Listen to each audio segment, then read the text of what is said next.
right, we locked in right now. It's the Wheel1 podcast. It's your boy Master Twice, and we back. What I'm saying, with another story time with your boy, because I told you I was coming with a part two. What I'm saying, and now we pulling up with it right now. So what I'm saying. In this part two, we gonna get into a little bit like about the hospital stay, because I last showed you guys. What I'm saying, in the last story time that it ended when I saw those bright lights at the hospital. You know what I'm saying? And from my recollection, I was out for about, I think maybe a day and a half, something like that. Because when I woke up after hitting those hospital lights, and the first thing I remember was like everyone, like my family and friends, is all around me. You know what I'm saying? And they were just all around me, and everybody's crying, and it's like, it was such a trip, because the first thing in my mind is like, how the hell did everybody know this already? Like, you know what I'm saying?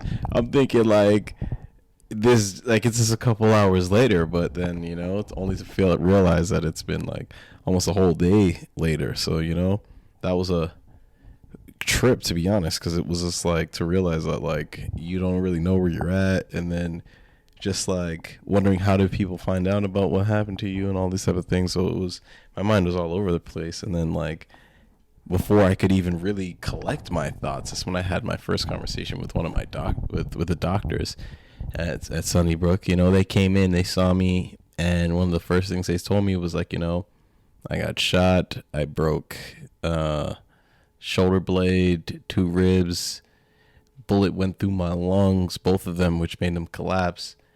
And they just knew that I had a spinal cord injury around the T3, T4 area. And they told me that more than likely I'll never walk again. And I was about 23 years old. And this is, I'd say 10 minutes after I just like woke up from being in the hospital, realizing that, actually my life was saved. So that was like the biggest trip for me, really, because it was like, I can't believe that, like, all this is happening, and this is the first thing I'm hearing. And at that point, my first thought process was like, oh, Kobe Mamba mentality, he's behind me right now. Oh, wait, there he is.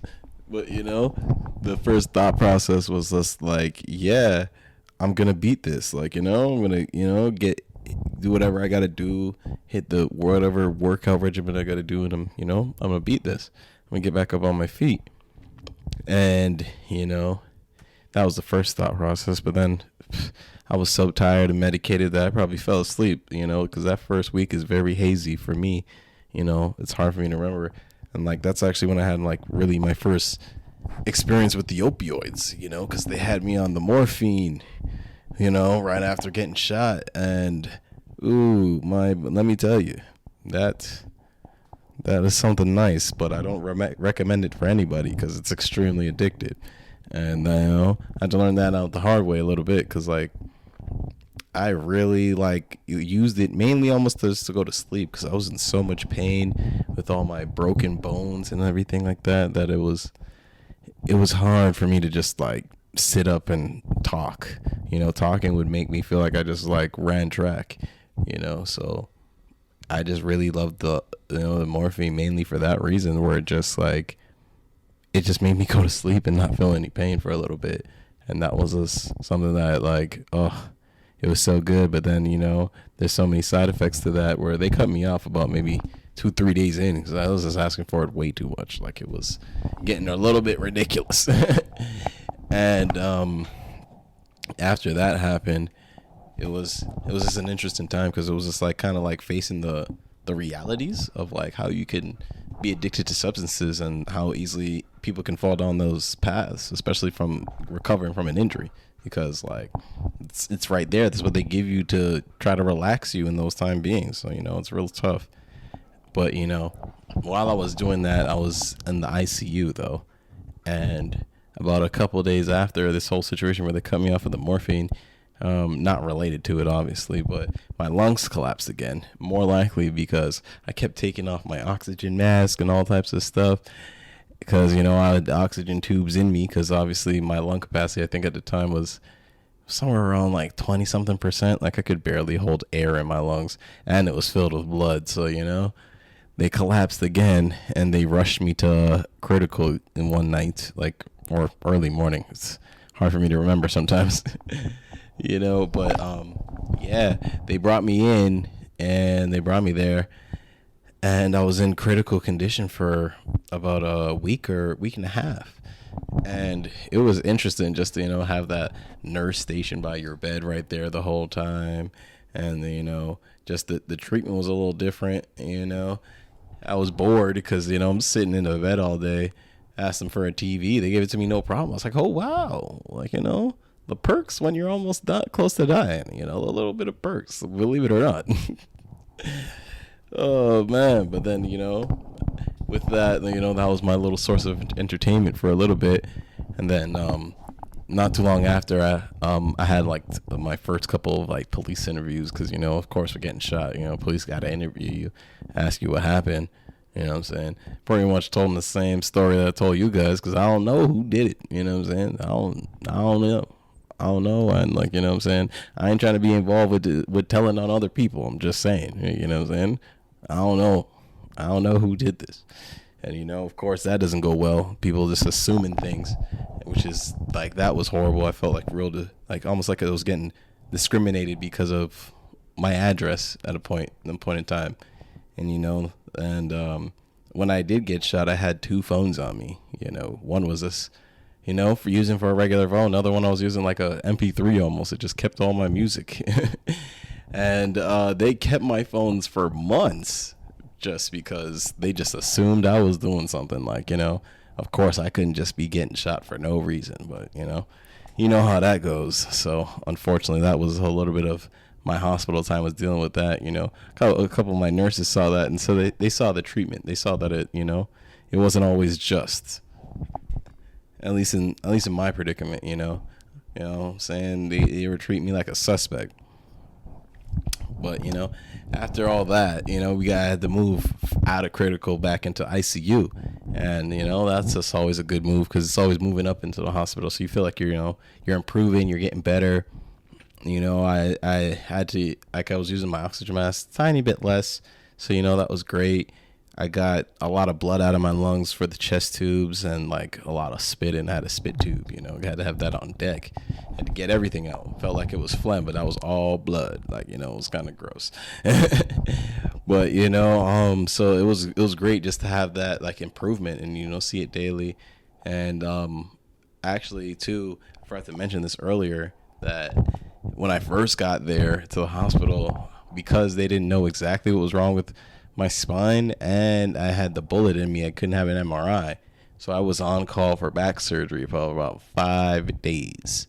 So like, that's like, I got shot and then I didn't eat for 5 days after that. Barely could drink anything. Like, it was crazy. And, to get me back to eat, I had to take like this kind of like, it was like a little weed pill almost, like, that, helped me get my appetite back just because, I'm a consumer, I'm a cannabis consumer. So, it's something that really helped me get the appetite back, especially after, those 5 days of not eating anything. And those were all things I was going through while I was in the ICU, upgrading from acute care. And, it was a real good time, and I got a new TV, it followed me. I was like, okay, this is getting, this is lit, what I'm saying? I feel like things are turning on up and up right now. And from there, from the ICU, I got moved up to acute care. Now, this is about my, I'd say going on third week there, third week in the hospital after getting shot. And, acute care is just like, you're closer to getting your release date almost, pretty much, you're closer to going out of here. And for me, it wasn't going home, but it was to go to rehab. So, getting closer to that. So it always feels good. Had my first little PT sessions. And PT, by the way, physiotherapy, people who don't know. But yeah, my first PT sessions, it was crazy because it was just sitting at the edge of the bed. Like, that was the first thing that I tried to do, and that was so hard. Like, I could barely do it. I had no balance. It was crazy. Like, I was surprised that I was even able to do what I did, and those were the first kind of couple PT sessions that I was having while I was there. Eventually after doing so many x-rays and all this kind of stuff on me to figure out what my injury was, they realized that I had incomplete spinal cord injury around the T4, T3 area, mainly because the bullet, when it went through my spine, through my lungs, grazed my spine a little bit, which caused swelling in the area, and that's what caused the spinal cord injury. So, that's what happened. And figured all that out usually right around the time I got into the acute care. And it was nice. I asked for a TV again. This time they told me $5.99. Like, I think it was like $9.99 a day or something like that. I was like, wow. You know what I'm saying? When you're about to die, they give it to you for free. But you know what I'm saying? But you get close to going home, you gotta get that money out. You know what I'm saying? I can't hate the hustle. But yeah, and that was like kind of getting close to like winding down my time as being in acute care. But then there was a crazy story that happened to me while I was there. Now, I'm gonna call this guy. Let's call him I don't know, Peter. Let's say it was Peter.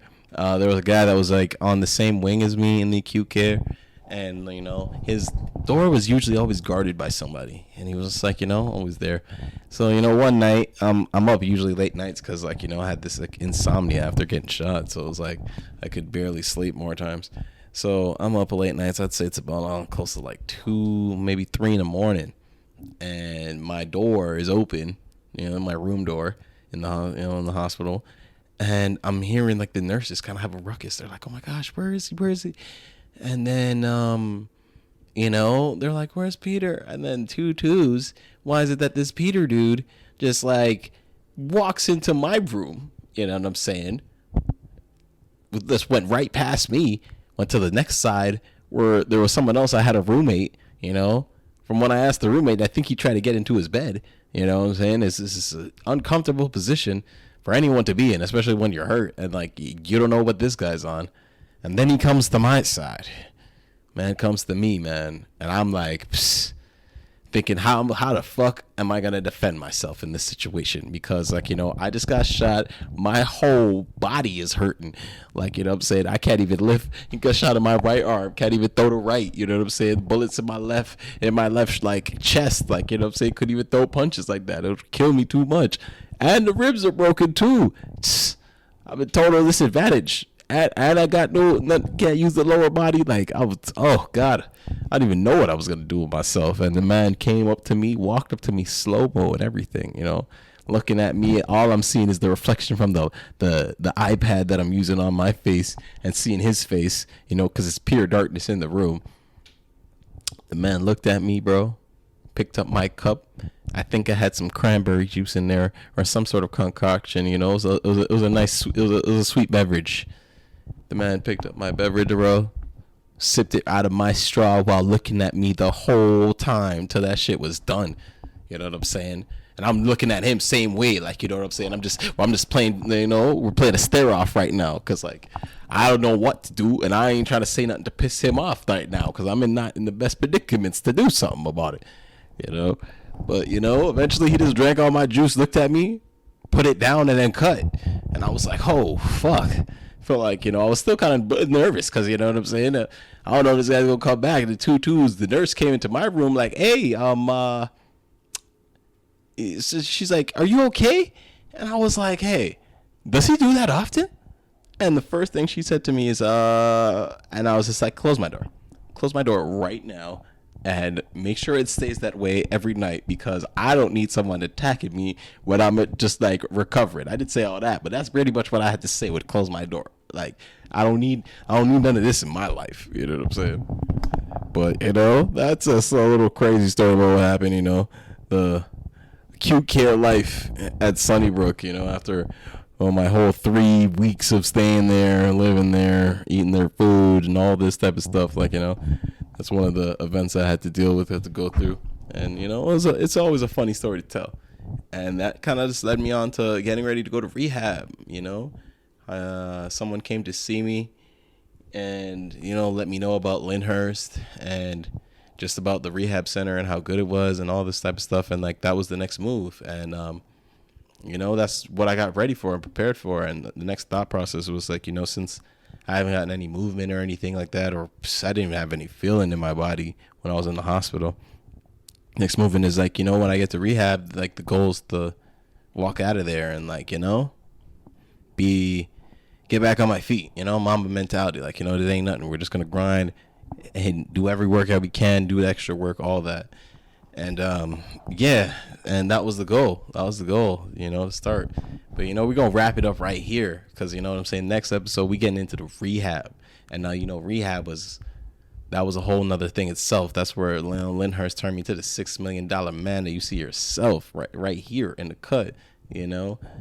So we're gonna talk about that transformation and how that changed me and made me the man that I am today on the next episode. So next time you guys stay tuned, keep it locked, and you might as well give it a like since you here now. You know what I'm saying? Give it a like. You know what I'm saying? Even give me a sub. You know what I'm saying? Support a Wheel1 because I know there's more Wheel1s out here. So shout out to my Wheel1s. We gonna see you next time. This is Wheel1 podcast. Boy Master Twice. We signing off.